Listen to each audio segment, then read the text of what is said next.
Bonjour et bienvenue à une autre prédication de l'Église chrétienne évangélique En Chemin.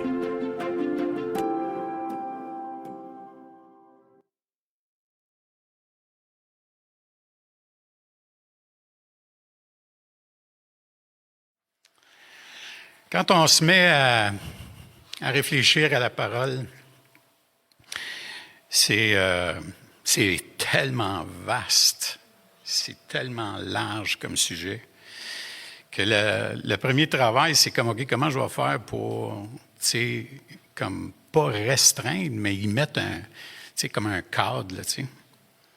Puis, depuis un certain temps, j'ai vraiment le privilège d'entretenir une conversation les jeudis matins sur nos Zooms, sur certaines parties de la parole. Puis récemment, on est tombé dans Galates, puis à ma grande surprise, surtout dans Galates 3, je me suis retrouvé à accorder une grande importance au fait que nous sommes des fils et des filles d'Abraham à cause de la foi. Et puis tout d'un coup, ça m'a amené à réfléchir à l'importance de l'histoire de la parole. D'où elle vient, c'est comme, tu sais, on porte beaucoup d'attention au Nouveau Testament parce que c'est plus accessible, c'est Jésus, c'est l'accomplissement des choses, là, tu sais. Mais là, tout d'un coup, je me suis dit, on va essayer de remonter un peu en arrière puis essayer de voir comment, pourquoi la parole est si importante dans la vie du croyant. La première des choses, je pense, c'est que j'aimerais ça commencer par Genèse 1:3. L'Écriture nous révèle un petit quelque chose que je n'avais pas catché avant, excusez l'expression.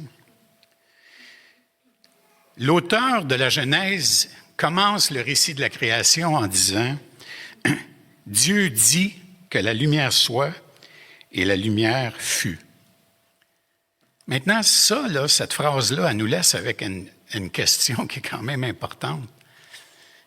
Premièrement, à qui il parle? Deuxièmement, Dieu parle. Et il parle avec une parole avant même que l'homme soit créé. Donc, je t'ai comme pris avec cette idée-là que la parole existait dans l'éternité. Je ne l'avais jamais vue, celle-là. Si on continue le récit, on passe à 1:6, qui va dire « Dieu dit qu'il y a une étendue », 1:9, « Dieu dit que les eaux, bon, etc. » Puis ça descend comme ça jusqu'à Genèse 24, où Dieu dit que la terre produise des animaux vivants selon leur espèce, du bétail, des reptiles et des animaux terrestres. Et cela fut ainsi. Maintenant, dans Genèse 1:26, le Dieu dit est différent. Il nous ouvre une fenêtre sur à qui il parle. Faisons l'homme à notre image, selon notre ressemblance, et qu'il domine sur les poissons de la mer, sur les oiseaux du ciel. Ce dernier Dieu dit s'adresse à la Trinité qui est autour de lui.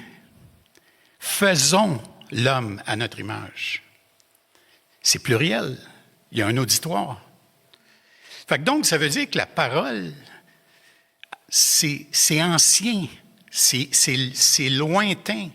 C'est quelque chose qui nous a été accordé quand Dieu a dit « Faisons l'homme à notre image ». Et donc, il était normal que l'homme se retrouve avec la parole. Dans Hébreux 11:3, ça dit, c'est par la foi que nous reconnaissons que le monde a été formé par la parole de Dieu. En sorte que ce qu'on voit n'a pas été fait de choses visibles. Donc, un univers, un monde entier a été créé par la parole de Dieu. Et puis, l'autre point qui m'est venu à l'esprit, c'est cette idée que c'est pas juste la parole elle-même, mais c'est celui qui l'a dit. C'est lui qui lui donne tout le pouvoir. C'est lui qui lui donne toute la capacité. C'est lui qui lui donne tout son aspect de création. Donc, c'est d'où origine la parole qui est important. Si on va dans Jean 1.1, il nous donne un autre éclairage là-dessus, et puis là, je vais recouper sur des choses que Réal a enseignées, mais dans Jean 1.1, on dit « Au commencement était la parole, et la parole était avec Dieu, et la parole était Dieu. Elle était au commencement avec Dieu, toutes choses ont été faites par elle, et rien de ce qui a été fait n'a été fait sans elle. » Cette parole-là, qui est l'expression de la volonté de Dieu, c'est Jésus-Christ. C'est Jésus-Christ qui parle. Fait que donc, tranquillement, pas vite, quand on remonte loin comme ça, puis qu'on regarde le Nouveau Testament, puis qu'on fait les recoupements, on se rend compte que la parole, elle a une structure, la parole est établie, la parole a un pouvoir. Fait que donc, en ce qui nous concerne, on la regarde vraiment comme en fait, on l'écoute d'une oreille qui est vraiment, vraiment attentive. Puis, ce qui est encore le plus impressionnant, si on reste un peu avec le récit de la création, c'est de se rendre compte que ça n'a pas pris de temps pour qu'elle soit méprisée. Ça n'a pas été long. Et encore là, ça, c'est une autre affaire que j'ai découvert qui m'a surpris un peu, mais en fait, pas surpris, mais c'est parce que je me rends compte que comment Satan s'y prend pour amener la désobéissance et le péché. Dans Genèse 3.1, ça dit « Le serpent était le plus rusé de tous les animaux des champs que l'Éternel avait fait. Il dit à la femme, « Dieu a-t-il réellement dit? » Y a-tu vraiment dit ça? Alors le serpent dit à la femme, encore des paroles qui s'échangent. C'est juste des paroles. Il n'y a pas d'autre chose. C'est juste des paroles. Mais là, ce qu'il fait, c'est qu'il va usurper la volonté de Dieu. C'est impressionnant, ça. Dieu sait. Satan dit à Ève que Dieu sait. Fait que donc, il est en train de dire qu'il est capable de savoir, lui, qu'est-ce que Dieu sait. C'est intéressant, ça. Que le jour où vous en mangerez, vos yeux s'ouvriront et vous serez comme des dieux, connaissant le bien et le mal. C'est intéressant parce que Satan s'attaque toujours à la parole. Il s'attaque toujours à celui d'où origine la parole. Et il réinterprète même les paroles exactes. C'est-à-dire que Satan est capable de prendre littéralement les paroles de Dieu et les détourner pour en faire d'autres choses. C'est impressionnant. Tout un adversaire. Mais, par contre, encore là, la parole nous indique que Dieu avait un plan. Puis dans Genèse 3.15, il dit à Satan, « Je mettrai inimitié entre toi et la femme, entre ta postérité et sa postérité. Celle-ci t'écrasera la tête et tu lui blesseras le talon. » Quand on lit la parole, c'est bon des fois juste de s'imaginer le contexte des premiers croyants, de ceux qui suivaient Moïse, parce que c'est Moïse qui a écrit les 5 premiers livres. Fait que si on se met dans ce contexte-là, puis mettons que Moïse est en train de lire ces choses-là, il est en train de parler de ces choses-là. Cette parole-là, c'est la seule nourriture qu'ils reçoivent de Dieu. Il n'y a pas d'autre chose, là. C'est sûr qu'on peut dire, il y a eu tous les miracles, il y a eu toutes les choses qu'il a faites en Égypte, ils ont tous vu ça. Mais on se rend compte en la lisant que c'est pas nécessairement ça qui a eu beaucoup d'influence sur la foi du peuple. Mais imaginons-nous que là, Moïse, il lit la parole. Et pour lui, ça, c'est important. Ça a été reçu de Dieu. Et là, il la lit. Si maintenant, on saute un peu à une époque, la parole, en ce qui nous concerne, puis en ce qui me concerne personnellement, que j'ai trouvé vraiment impressionnant, c'est que c'est dans Genèse 12, 1-6. C'est que notre histoire, elle commence avec Abraham. Qu'est-ce que l'Éternel dit à Abraham? Va-t'en de ton pays, de ta patrie et de la maison de ton père. Dans le pays où je te montrerai, je ferai de toi une grande nation et je te bénirai. Je rendrai ton nom grand et tu seras une source de bénédiction. Je bénirai ceux qui te béniront et je maudirai ceux qui te maudiront. Et toutes les familles de la terre seront bénies en toi. Toutes les familles de la terre. Ça veut dire que notre histoire, c'est là qu'elle commence. Puis qu'est-ce que ça dit? Ça dit qu'Abraham partit comme l'Éternel le lui avait dit. Exactement, il a fait exactement ce que l'Éternel lui a dit. Et là, c'est le fun parce que ce qu'on voit, c'est la beauté et la dynamique de la relation avec Dieu. Il parle et sa parole est non seulement entendue, mais elle est crue. C'est là que la parole de Dieu prend toute sa valeur. Fait on peut facilement s'imaginer toutes sortes de choses en ce qui nous concerne, dans nos lectures, etc. Dieu se plaît, non seulement quand on la lit, mais quand on la croit, c'est là qu'il est glorifié. Dans Galates 3, 6 à 9, certains d'entre vous vont se retrouver en terrain connu. Comme Abraham crut à Dieu et que cela lui fut imputé à justice. Ça veut dire qu'Abraham était juste aux yeux de Dieu. Reconnaissez donc que ce sont ceux qui ont la foi qui sont fils d'Abraham. Aussi, l'Écriture, prévoyant que Dieu justifierait les païens par la foi, a d'avance annoncé cette bonne nouvelle à Abraham. La bonne nouvelle a été annoncée pour la première fois à Abraham. C'est incroyable, ça, quand on y pense. Toutes les nations seront bénies en toi, de sorte que ceux qui croient sont bénis avec Abraham, le croyant. Pas Abraham l'entendant, Abraham le croyant.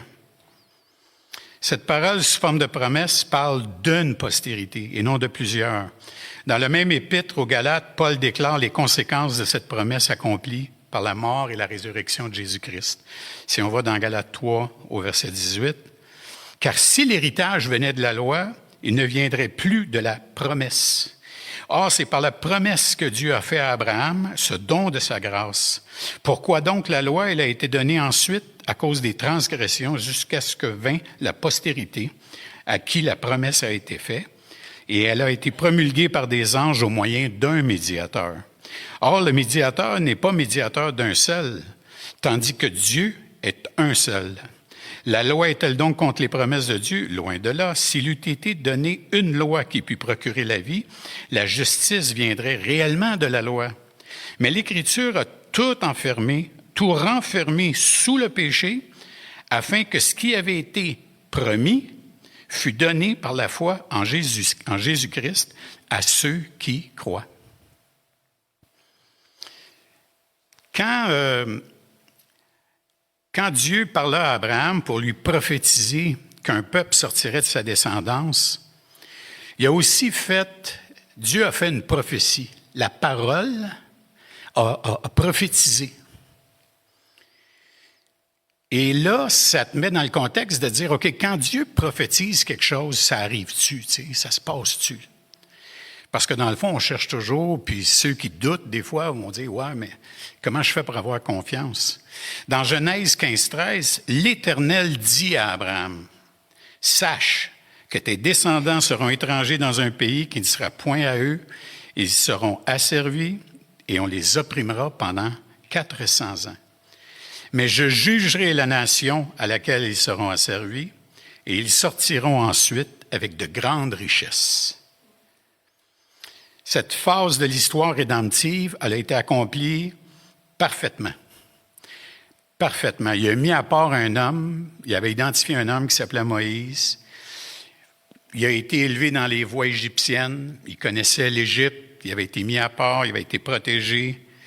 Puis le gars se retrouve en exil parce qu'il a exercé sa justice propre en tuant un Égyptien qui maltraitait un Hébreu. Ça s'est pas bien passé. Tu sais, des fois, quand tu dis, tu fais un geste que tu regrettes peut-être longtemps, là, tu sais. Ça a duré 40 ans, son affaire, là.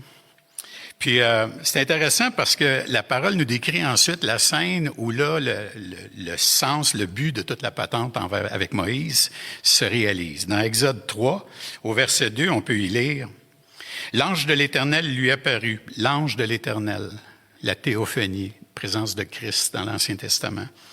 L'ange de l'Éternel lui apparut dans une flamme de feu au milieu d'un buisson. Moïse regarda et voici, le buisson était tout en feu. Et le buisson ne se consommait pas. Moïse dit, je veux me détourner pour voir quelle est cette grande vision et pourquoi le buisson ne se consomme point. L'Éternel vit qu'il se détournait pour voir et Dieu l'appela du milieu du buisson. Et il dit, Moïse, Moïse, il dit, me voici. Dieu dit, approche pas d'ici, ôte tes souliers de tes pieds, car le lieu sur lequel tu te tiens est une terre sainte. Et il ajouta, je suis le seul Dieu, le Dieu de ton père, le Dieu d'Abraham, le Dieu d'Isaac et le Dieu de Jacob. Moïse se cacha le visage, car il craignait de regarder Dieu. L'Éternel dit, j'ai vu la souffrance de mon peuple qui est en Égypte, et j'ai entendu les cris qui lui font pousser, ses oppresseurs, car je connais ses douleurs. Dieu parle et connaît les choses. Il connaît les souffrances. Je suis descendu pour le délivrer de la main des Égyptiens et pour le faire monter de ce pays dans un bon et vaste pays, dans un pays où coule le lait et le miel, dans les lieux qu'habitent, puis là, il nomme tous les peuples. Puis si on va vers la dernière phrase, le dernier verset, « Maintenant, va, je t'enverrai auprès de Pharaon et tu feras sortir d'Égypte mon peuple, des enfants d'Israël. » Et là, on est directement en connexion avec ce que Dieu avait dit à Abraham. « Je ferai sortir mon peuple. » La seule chose, par contre, si on regarde les différences un peu entre Abraham et Moïse, c'est que Abraham, quand on le lit, à part les deux histoires avec sa femme, là, où il l'a fait passer pour sa sœur, mais dans toutes les autres circonstances, on voit qu'Abraham, c'est quelqu'un qui, quand il est face à l'Éternel, il croit la parole. Alors que Moïse ici, c'est pas tout à fait pareil. Il n'est pas nécessairement enthousiaste avec l'idée de retourner chez Pharaon, étant donné qu'il sait exactement comment c'était et qu'est-ce qui l'attend. Fait que dans Exode 4, Moïse répond, « Voici, ils me croiront point, ils m'écouteront point ma voix, mais ils diront, l'Éternel ne t'est point apparu. » Fait que là, Moïse, étrangement, est en train de dire à Dieu un argument contre son projet. Moïse sait. Il sait ce qui va se passer. Fait, il sait par-dessus la volonté de Dieu. C'est intéressant. Dans le livre d'Exode, on voit comment Dieu exécute son plan pour libérer Israël et accomplir exactement la promesse. L'élément le plus important de cette libération va effectivement concerner la parole de Dieu qui va être donnée à Moïse. Et puis, dans le dernier fléau, cette parole-là qui est bien connue dans Exode 12 au verset 5, ce sera un agneau sans défaut, mâle, âgé d'1 an. Vous pouvez prendre un agneau ou un chevreau. Vous le garderez jusqu'au 14e jour de ce mois et toute l'assemblée d'Israël immolera entre les 2 soirs.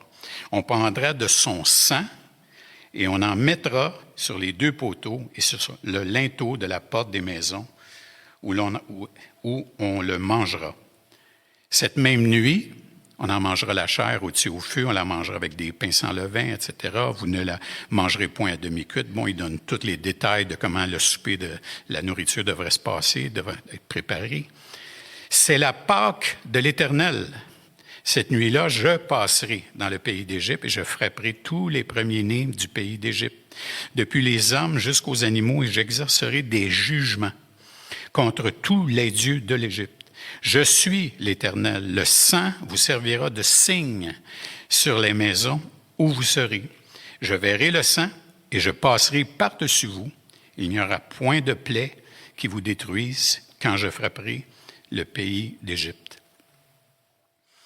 Cette parole-là qui a été dite il y a vraiment longtemps, c'est une parole qui prend tout son sens parce qu'elle décrit parfaitement qu'est-ce qui s'est passé avec Christ et comment Christ serait caractérisé.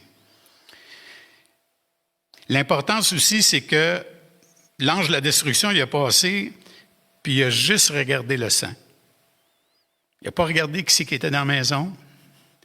Il n'a pas regardé si ceux qui étaient dans la maison, ils ont-tu vraiment cru un peu, beaucoup, pas beaucoup. Il ne s'est pas trop cassé la tête avec ça. Ce qui est intéressant aussi, c'est que l'ange de la destruction, quand il passe puis il voit du sang, il voit la foi. Parce que si on a mis du sang, c'est parce qu'on a cru à la parole de Dieu.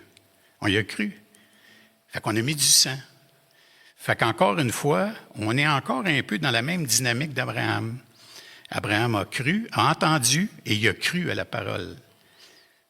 Cette dynamique-là de la parole qui est entendue et crue. La parole de Dieu prendra ensuite une autre forme lorsque la loi va être donnée à Moïse. Avant d'y transmettre la parole de Dieu, ces paroles, Dieu indique à Moïse et au peuple quelles sont les conditions préalables pour recevoir la loi, recevoir la parole que Dieu va donner. Dans Exode 19, au verset 3, Moïse monta vers Dieu. Et l'Éternel l'appela du haut de la montagne en disant, « Tu parleras ainsi à la maison de Jacob, et tu diras aux enfants d'Israël, « Vous avez vu ce que j'ai fait en Égypte, et comment je vous ai porté sur des ailes d'aigle et amené vers moi. Maintenant, si vous écoutez ma voix, et si vous gardez mon alliance, vous m'appartiendrez entre tous les peuples, car toute la terre est à moi. Vous serez pour moi un royaume de sacrificateurs et une nation sainte. Voici les paroles que tu diras aux enfants d'Israël. » Donc, tout ce qu'il demande à Moïse, regarde bien, m'a te parler, tout ce que tu as à faire, c'est répéter exactement ce que je te dis. Moïse vint appeler les anciens du peuple et il mit devant eux toutes ces paroles, comme l'Éternel le lui avait ordonné. Et là, le peuple tout entier, parce que là, la sortie d'Égypte est fraîche là, dans leur mémoire. Là tu comprends là, qu'ils savent exactement tout ce qui s'est passé. C'est un peu dur à essayer de se raconter des histoires. Là, les displays, la mer qui s'ouvre, la colonne de feu, la colonne de fumée, là, ça commence à faire pas mal.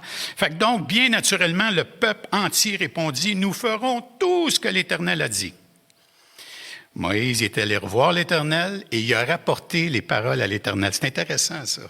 Dieu avait-il vraiment besoin que Moïse y rapporte les paroles? Dieu sait tout, là, tu sais. Fait, c'est comme, mais tu vois que la parole ici est écrite dans un but relationnel. C'est comme si Dieu veut être en relation. Il veut t'entendre redire les choses. Il veut t'entendre lui répéter des affaires. Alors, dans Exode 20, au verset 1, Dieu prononça toutes ces paroles en disant « Je suis l'Éternel qui t'ai fait sortir d'Égypte ». Et là, il y a toute la description des 10 commandements. Et il dit « Je suis un Dieu jaloux ». Un Dieu jaloux. Un Dieu qui est jaloux de sa gloire. Tu ne dis pas n'importe quoi à Dieu. Tu ne fais pas n'importe quelle promesse à Dieu. Dieu est jaloux de sa gloire. Et puis, quand on descend un petit peu plus bas, on trouve, il finit comme ça, « Tu ne convoiteras point la maison de ton prochain, tu ne convoiteras point la femme de ton prochain, ni son serviteur, ni sa servante, ni son bœuf, ni son âne, et aucune chose qui appartienne à ton prochain. » Alors le Seigneur, par sa parole, ce qu'il fait, c'est qu'il donne un cadre. Il met un cadre, puis c'est un cadre qui lui ressemble. C'est un cadre qui est un peu à l'image de qui il est. La parole fut donnée sous forme de loi, puis le peuple avait clairement indiqué, parce que Moïse est allé rapporter les paroles, il avait clairement indiqué qu'il ferait tout ce que l'Éternel exigerait d'eux. C'était clair. Jusqu'au moment où, impatient d'attendre Moïse ne descendait pas de la montagne. Puis c'était long. Puis ça me fait réfléchir.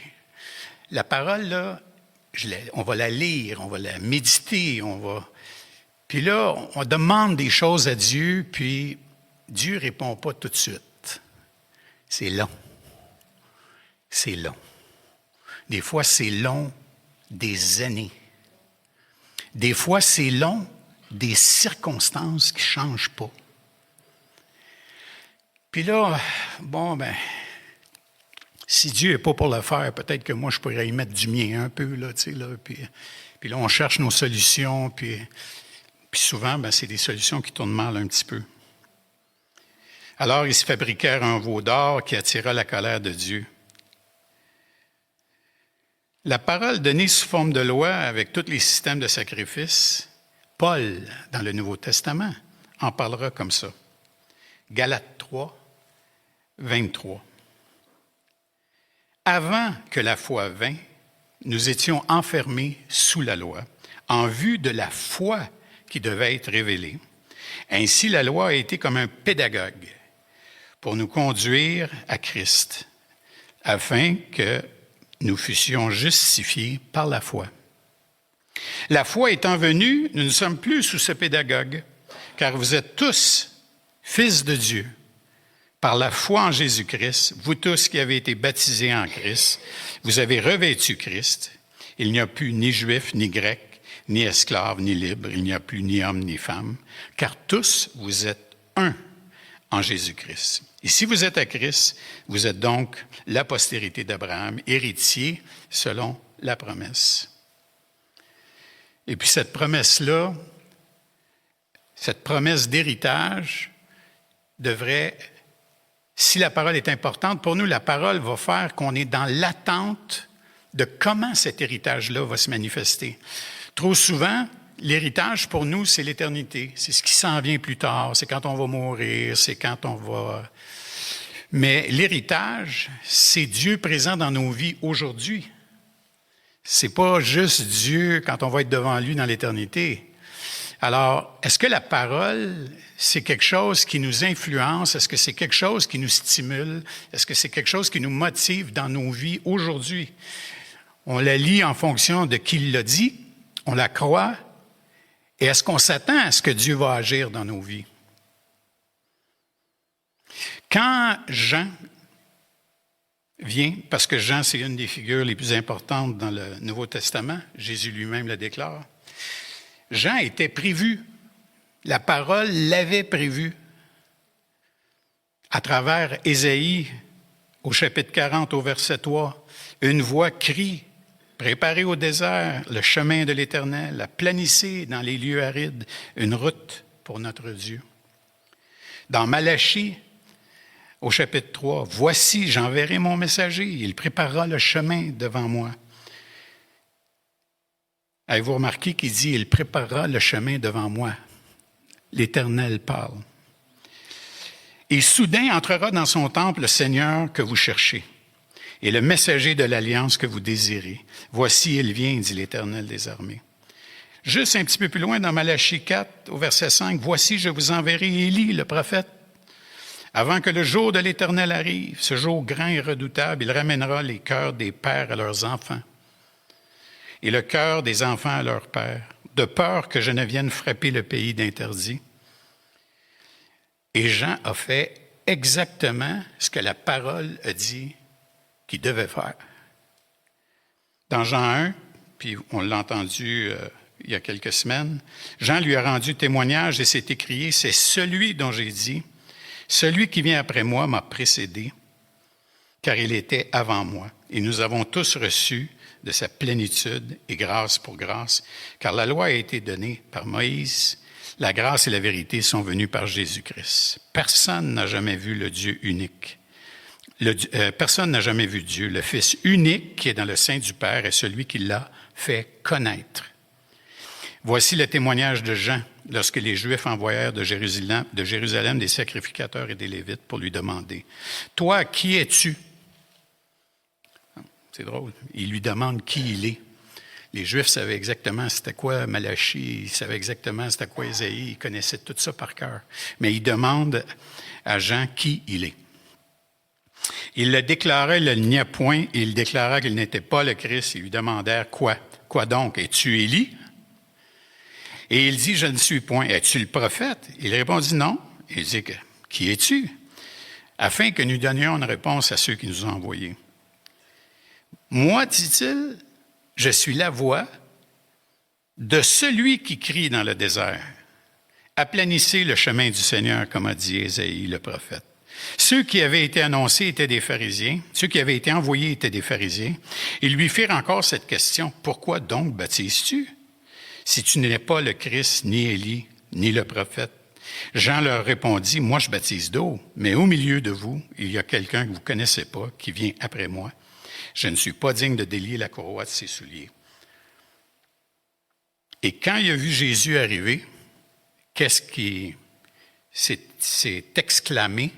« Voici l'agneau de Dieu qui ôte le péché du monde. » Et là, les Juifs qui ont entendu ça, sûrement qui ont fait la connexion avec ce qui s'est passé quand les Juifs sont sortis d'Égypte, quand les Hébreux sont sortis d'Égypte, sûrement qui ont fait la connexion. Fait que tout ça, là, c'est comme la parole, là, c'est comme elle fit ensemble, là, tu sais, parfaitement.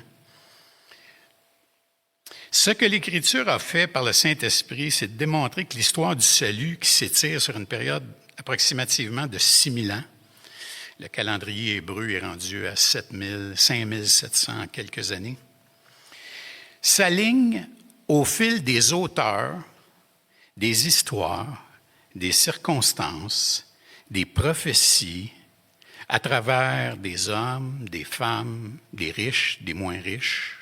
Il y a toutes sortes de mondes. Et tout ce monde-là parle exactement de la même chose. Ils pointent tous vers la même personne, Jésus-Christ, avec cohérence puis avec précision. Fait que cette parole-là mérite toute notre confiance. Dans un commentaire qu'il faisait, Alistair Begg, qui est docteur en théologie puis pasteur d'une église, il a décrit l'histoire de la foi selon cette direction.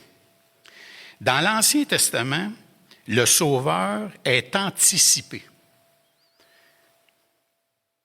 Dans les Évangiles, il est révélé. Dans les Actes des Apôtres, il est prêché.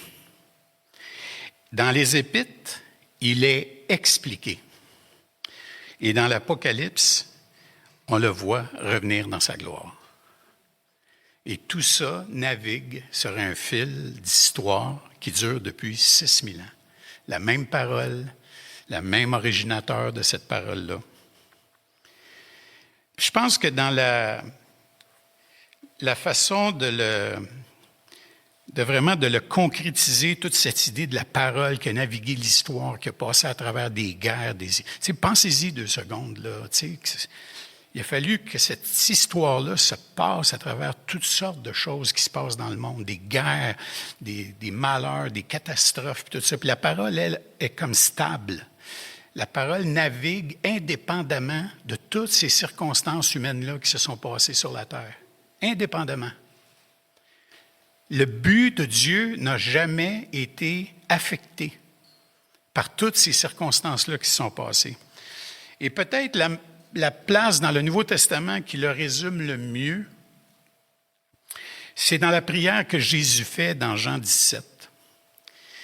Et puis, ça vaut la peine que je le lise dans son intégralité parce que ça le dit parfaitement. Jean 1 à 17. Jésus fait cette prière. Après avoir ainsi parlé, Jésus leva les yeux au ciel et dit, « Père, l'heure est venue. Glorifie ton Fils afin que ton Fils te glorifie, selon que tu lui as donné pouvoir sur toute chair, afin qu'il accorde la vie éternelle à tous ceux que tu lui as donnés. Or, la vie éternelle, c'est qu'ils te connaissent, toi, le seul vrai Dieu, et celui que tu as envoyé, Jésus-Christ. Je t'ai glorifié sur la terre, j'ai achevé l'œuvre que tu m'as donné de faire. Et maintenant, toi, Père, glorifie-moi auprès de toi de la gloire que j'avais auprès de toi avant que le monde fût. J'ai fait connaître, puis chaque fois qu'on va entendre le mot connaître, c'est la parole, Dieu a parlé. J'ai fait connaître ton nom aux hommes que tu m'as donnés du milieu du monde. Ils étaient à toi et tu me les as donnés. Et ils ont gardé ma parole. Ça ressemble à Abraham, ça. Ils ont gardé ta parole. Maintenant, ils ont connu que tout ce que tu m'as donné vient de toi.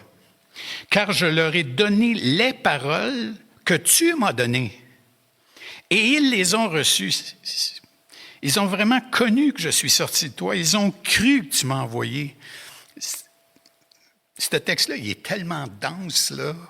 C'est comme si Dieu il essaye vraiment de mettre la parole là, l'enrobé de sa gloire, là, l'enrobé de toutes ses intentions. Là, c'est pour eux que je prie. Je ne prie pas pour le monde, mais pour ceux que tu m'as donnés, parce qu'ils sont à toi, et tout ce qui est à moi est à toi, et ce qui est à toi est à moi, et je suis glorifié en eux.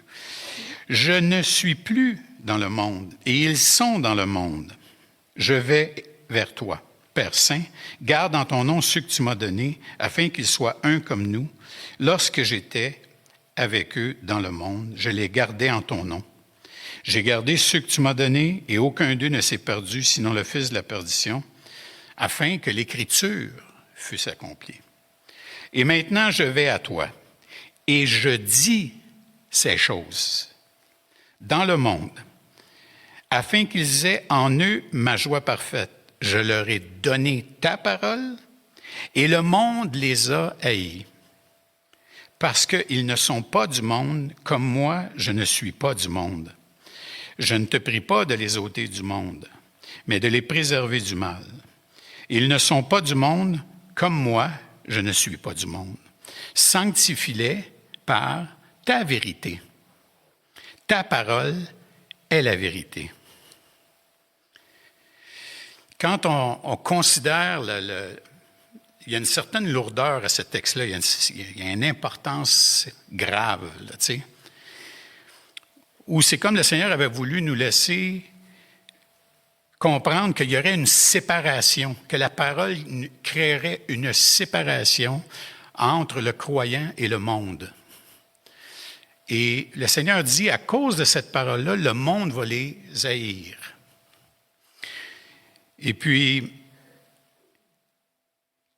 cette lourdeur-là est peut-être un peu plus présente aujourd'hui pour nous. Cette semaine, pour me mettre dans un contexte, j'ai lu des témoignages qui sortaient de l'organisation La Voix des Martyrs. Mais lire des histoires contemporaines, aujourd'hui, là, maintenant, de pasteurs qui se font assassiner au Pakistan, qui se font arrêter puis qui disparaissent en Chine, qui se sont fait prendre avec une Bible dans les mains. Quelqu'un, un voisin, avait rapporté qu'il y a des gens qui se réunissaient avec quelqu'un qui ouvrait une Bible. Des voisins accusaient d'autres voisins. Et ça, au moment où on se parle, ça se passe partout. Nous, on a une Bible dans les mains. On peut marcher sur la rue avec elle. À moins d'une circonstance particulière, puis d'en trouver un spécial qui est offensé par ça, on n'a pas trop de risque de se faire ramasser parce qu'on a une Bible dans les mains. Ça met, en lisant ces deux contextes-là complètement différents, au minimum, ce que ça produit pour moi, c'est la gratitude de pouvoir avoir accès, un peu comme Michel a mentionné, d'avoir accès à la parole dans un contexte de sécurité. C'est pas normal. Parce que, en tant que membre de l'Église universelle, le monde nous haït. Nous, ici, là, dans le moment, là, le monde nous haït. Les principautés qui gouvernent le monde nous haïssent. Et pourquoi est-ce qu'ils nous haïssent? Ils nous haïssent à cause de la parole, à cause de la promesse, à cause de la bonne nouvelle, à cause que la parole nous dit que Christ, quand il est mort, a exposé Satan. Il l'a mis à nu. Il l'a révélé. Donc, on sait qui il est. On sait qu'est-ce qu'il fait. Fait que cette parole-là, dans le moment, là...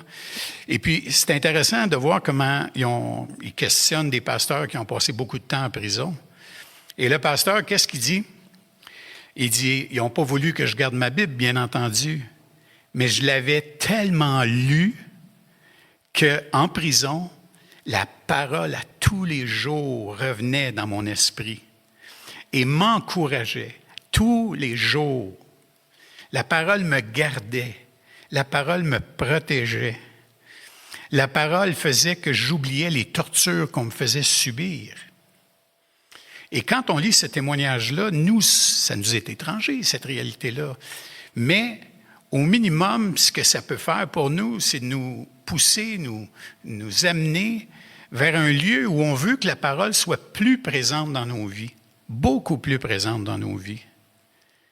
Pour un jour, peut-être, Dieu nous en garde peut-être, mais un jour, si on a à faire face à des circonstances difficiles, que la parole nous vienne comme ça. Si à un moment donné, c'est difficile de lire sa Bible ou si c'est difficile de se réunir ensemble, la parole va nous rassurer. Et la parole, c'est Dieu lui-même. Il a toujours gardé sa parole. Depuis qu'il l'a donnée, il l'a gardée. Il est fidèle et juste. Comment maintenant on peut voir ça dans notre contexte de tous les jours pour nous qui sommes ici?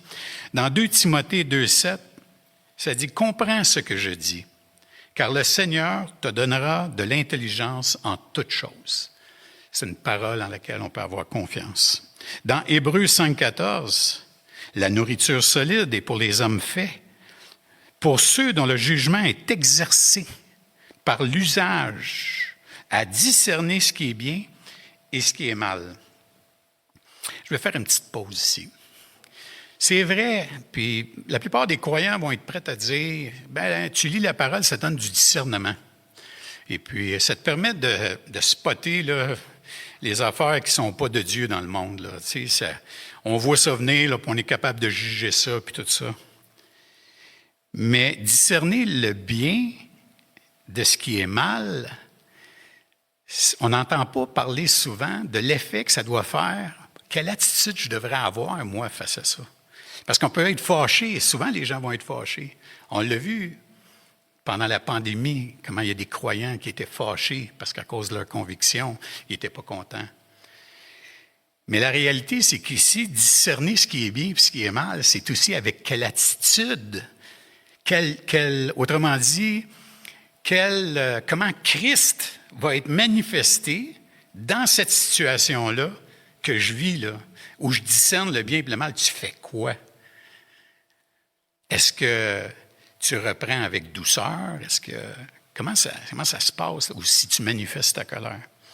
Dans Philippiens 1,9, ce que je demande dans mes prières, c'est que votre amour augmente de plus en plus en connaissance, en pleine intelligence, pour le discernement des choses les meilleures, afin que vous soyez purs et irréprochables pour le jour de Christ. Dans Colossiens 1,9, c'est pour cela que nous aussi, depuis le jour où nous en avons été informés, nous ne cessons de prier Dieu pour vous et de demander que vous soyez remplis de la connaissance de sa volonté, en toute sagesse et intelligence spirituelle. Dans 1 Corinthiens 2, 14, l'homme animal ne reçoit pas les choses de l'Esprit de Dieu, car elles sont une folie pour lui, et il ne peut les connaître, parce que c'est spirituellement qu'on en juge. Le miracle de l'Écriture, c'est pas le miracle d'être guéri, c'est pas le miracle de devenir riche, c'est pas le miracle de la prospérité. Le miracle, c'est tout simplement de connaître Dieu en toute intelligence. Quand à un moment donné, vous êtes seul, puis vous réfléchissez à des choses, et à un moment donné, la parole passe dans votre esprit. Ça, c'est le miracle. Ça, c'est l'esprit qui alimente ce que vous avez reçu, qui vient directement de Dieu. Concernant le discernement, 2 Jean 1, « Et l'amour consiste à marcher selon ses commandements. C'est là le commandement dans lequel vous devez marcher, comme vous l'avez appris dès le commencement. » Galates 6 va dire au verset 1, « Frères, si un homme vient être surpris en quelque faute, vous qui êtes spirituels, redressez-le avec un esprit de douceur. Prends garde à toi-même, de peur que tu ne sois aussi tenté. » Maintenant, dans 2 Timothée, et j'en reviens à la partie qu'on avait publiée, on parlait de ça tantôt, Michel. Dans 2 Timothée 2, verset 21, « Si donc quelqu'un se conserve pur en s'abstenant de ces choses, Il sera un vase d'honneur, sanctifié, utile à son maître, propre à toutes bonnes œuvres. Fuis les passions de ta jeunesse et recherche la justice, la foi, la charité. La paix avec ceux qui invoquent le Seigneur d'un cœur pur. Le discernement, là, quand on parlait de ça tantôt, là, repousse les discussions folles et inutiles, sachant qu'elles font naître des querelles. Or, il ne faut pas qu'un serviteur du Seigneur ait des querelles. Au contraire, il doit au contraire avoir de la condescendance pour tous, être propre à enseigner, doué de patience. Il doit redresser avec douceur les adversaires dans l'espérance que Dieu leur donnera la repentance pour arriver à la connaissance de la vérité. Connaissance de la vérité, et que, revenus à leur bon sens, ils se dégageront des pièges du diable qui s'est emparé d'eux pour les soumettre à sa volonté. Jude 1, verset 20, « Pour vous, bien-aimés, vous édifiant vous-même sur votre très sainte foi et priant par le Saint-Esprit, maintenez-vous dans l'amour de Dieu en attendant la miséricorde de notre Seigneur Jésus-Christ pour la vie éternelle. » Reprenez les uns, ceux qui contestent, et là, il va donner des instructions sur si jamais à un moment donné quelqu'un te résiste trop, ben là, tu le rejettes complètement. Là, tu sais. En s'en allant vers la conclusion, je ne peux pas m'empêcher de lire Éphésiens 6, une partie d'Éphésiens 6, où là, la parole nous instruit sur presque une stratégie claire. Tu sais, des fois, il y a des gens qui cherchent des stratégies en 5 étapes. Mais ça, c'est la stratégie qui vient directement du Saint-Esprit. Au verset 11, ça va dire « Revêtez-vous de toutes les armes de Dieu ».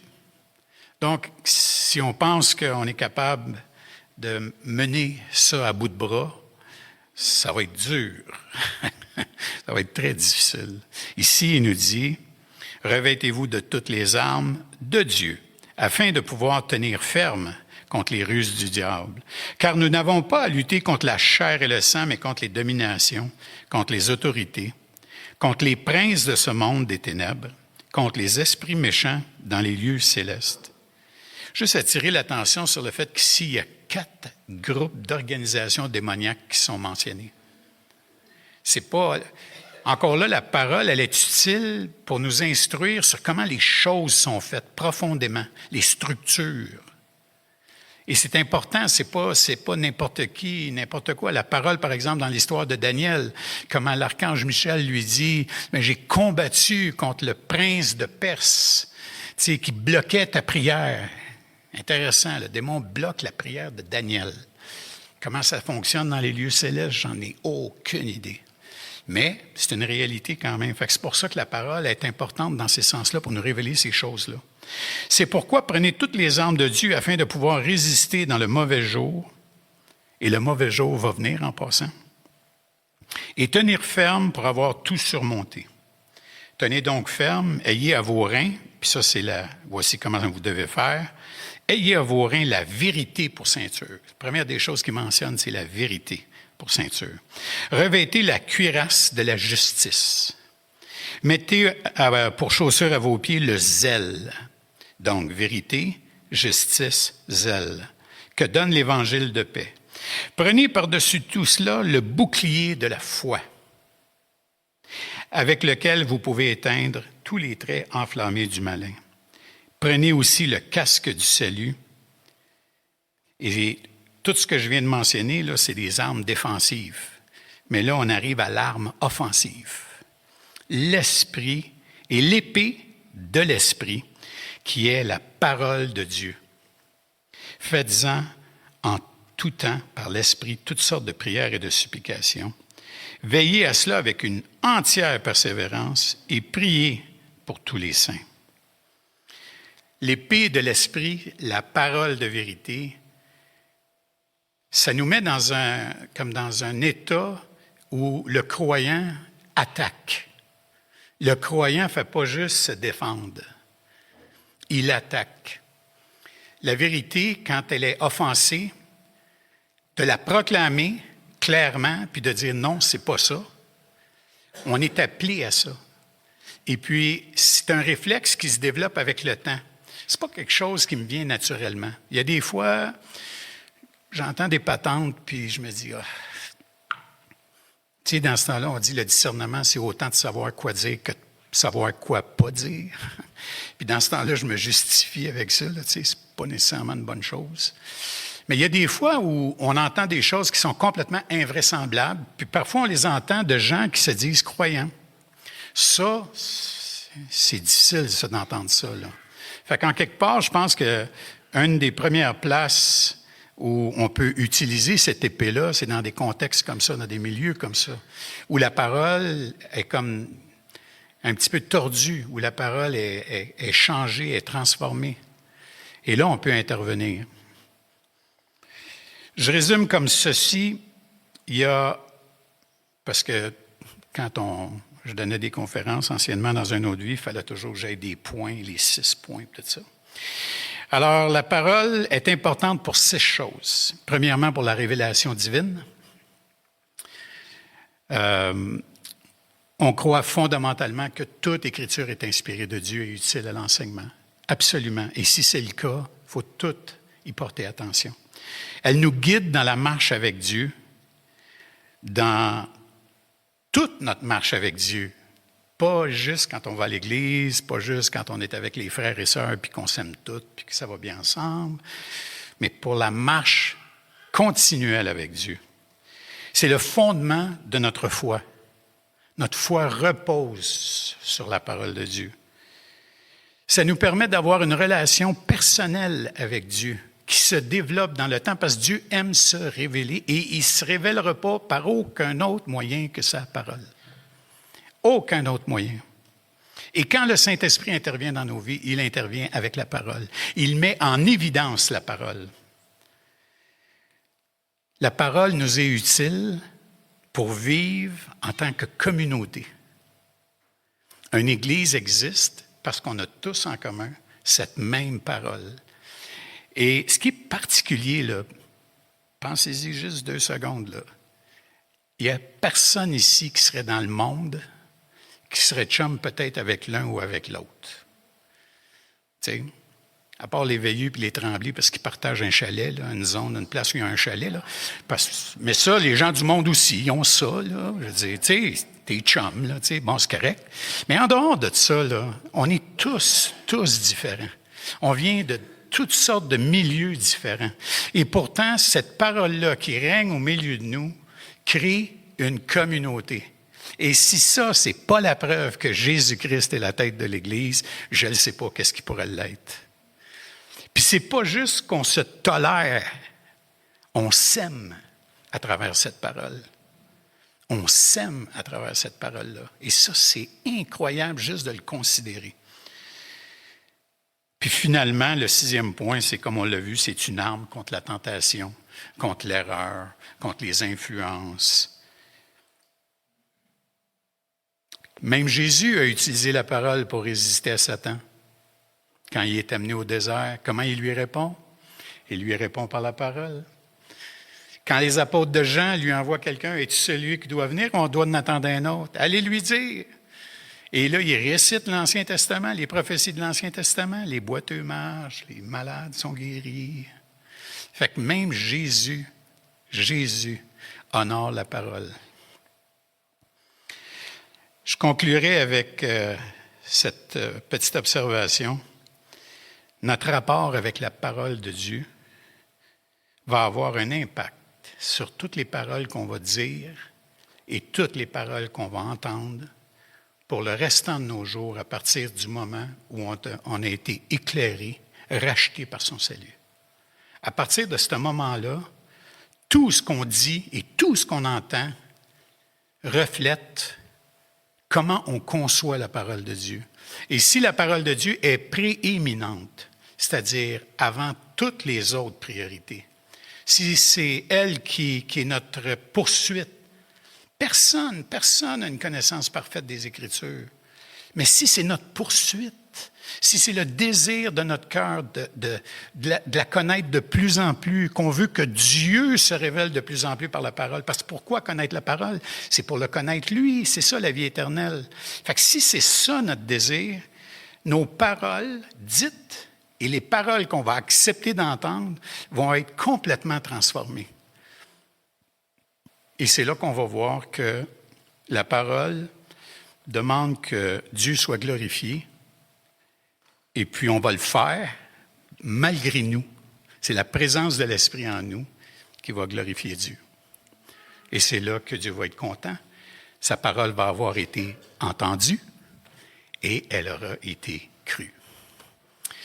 Père éternel, merci pour ce temps qu'on a passé à parler de ta parole.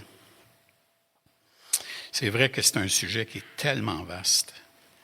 Mais une chose est certaine, c'est que depuis que tu as créé la terre, depuis la création, depuis la création de l'homme, la chute, Seigneur, tout ce qu'on voit, là, c'est une série de paroles qui sont dites, qui nous parlent de toi, Seigneur. Il y a des paroles qui décrivent des choses, il y a des paroles qui annoncent des choses. Ta parole orchestre l'histoire. Seigneur, il y a des royaumes qui sont décrits dans l'Écriture. On n'est même pas capable de trouver des restants de ces grandes peuplades-là, de ces grands royaumes-là. Pourtant, c'était des royaumes gigantesques.